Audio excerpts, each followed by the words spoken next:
एक चतुर्भुज एबीसीडी किसी वृत्त के परिगत खींचा गया है, सिद्ध कीजिए कि AB plus CD is equal to AD plus BC। अब देखिए, तो सबसे पहले यहाँ पे बोला है कि एक चतुर्भुज एबीसीडी जो वृत्त के परिगत यानी वृत्त के परिगत यानी बाहर चारों ओर खींचा गया है, तो एक वृत्त बन गया। इस वृत्त के परिगत चतुर्भुज, चतुर्भुज में कितनी भुजाएं होनी चाहिए? 4। इस तरीके से बनाएंगे तो सवाल थोड़ा सही बन जाएगा।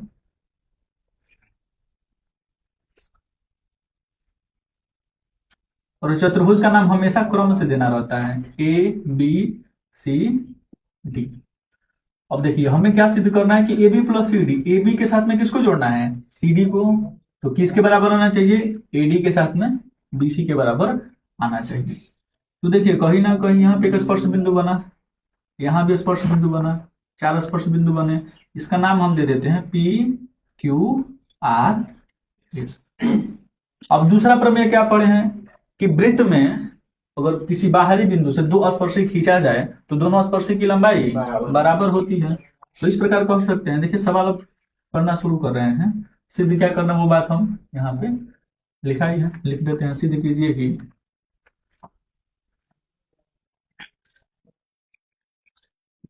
AB plus CD is equal to AD plus BC।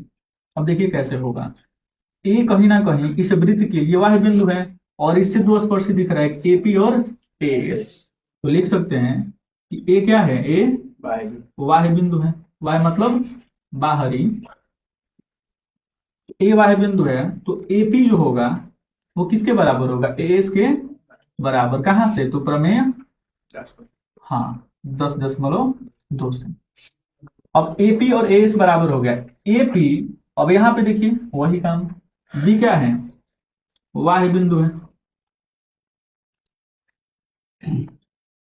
तो यहाँ पे देखिए 2 कंडीशन बन सकता है, या तो हम BP बराबर BQ लिख दे। 2 कंडीशन बन सकता है। देखिए BP किसके बराबर आ गया?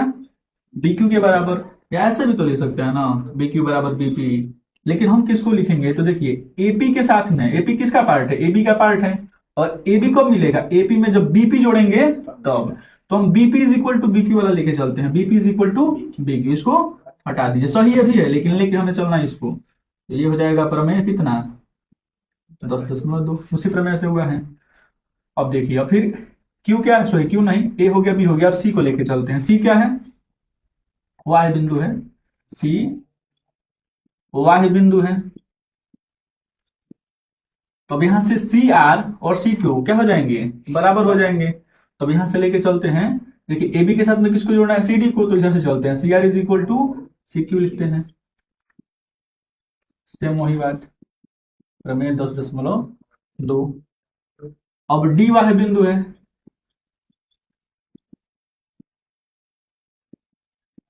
तो सी आर किसका पार्ट है? CD का पार्ट है। तो इसमें से लिखते हैं D R is equal to DS। तो हो जाएगा D R is equal to DS। ये भी है प्रमेय 10.2 से। अब सबको समीकरण कुछ ना कुछ बोल देते हैं। देखिए ये बोला पहला समीकरण हो गया, और ये दूसरा, और ये हो जाएगा तीसरा, और ये 4 हो जाएगा। समीकरण 1 प्लस 2 प्लस 3 प्लस 4 से सबको जोड़ देंगे तो इधर वाला सब जुड़ जाएगा। AP के साथ में कौन आ जाएगा? BP। AP BP और इधर बच गया फिर CR और DR इज इक्वल टू, अब यहाँ पे AS BQ, तो AS प्लस BQ और 3 नंबर में है CQ प्लस में DS। अब देखिए AP और BP मिलके क्या बन रहा है? तो AP और BP ये पूरा मिल गया हम लोगों का AB। अब इसी तरीके से CR और DR ये मिलके क्या बन रहे हैं? CD बन रहे हैं।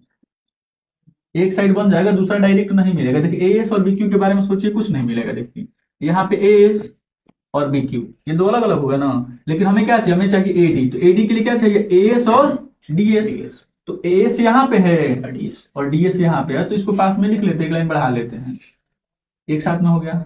और जो बच गया देखिए BQ प्लस में CQ एक साथ में। AB plus CD is equal to AS और DS मिलके क्या बन जाएंगे? तो AS और DS मिलके पूरा AD बन जाएगा।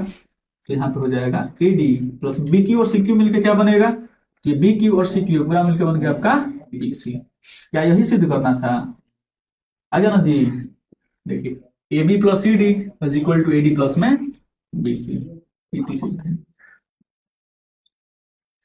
लास्ट ईयर में ये सवाल कितने नंबर का पूछा था?